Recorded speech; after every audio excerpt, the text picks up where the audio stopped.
ஆட்கள் கூட்டம் இல்ல, பைசாவும் கிடைக்க மாட்டேங்குது. அதனாலதான் கம்மியா இருக்குதுங்க எல்லா இடமும். போட்டிருக்கான் பைசா அதிகமா தான் கொடுங்கதான் சில இடத்துல எல்லாம்.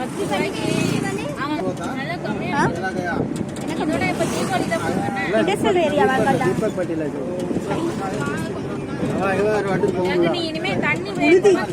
புழுதி எப்படி வருது உசட்னே போகல.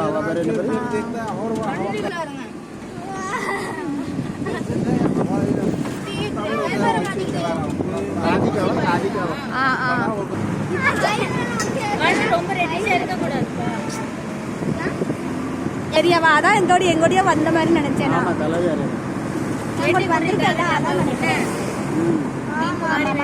ஆப்பாக்கு வெட்டி கல்ல கொண்டு புஷ்புன்னு வச்சிரு. நைட்டு ப்ரேயர் பண்ணதெல்லாம் உட்காந்து அதே மாதிரி வச்சிடாது. சரியா? இதாங்க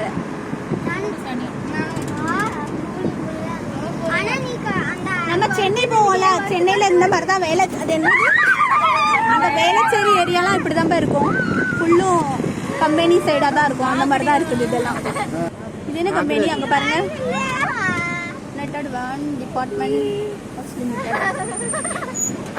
அப்பல பன்வேல் ரோடு தான் அழகா இருந்துச்சு. இது இங்க வெறும் தூசி மட்டையுமா வருது எல்லாம். இது எவ்வளவு கச்சடாவா இருக்கு, குப்பை மாதிரி இருக்குது எல்லாம். वो ट्रैफिक भी है और धूप भी है. நல்லா இருந்துச்சு. இங்க ஒண்ணுமே கிடையாது. இங்க ஃபுல்லா அந்த கம்பெனி தான்.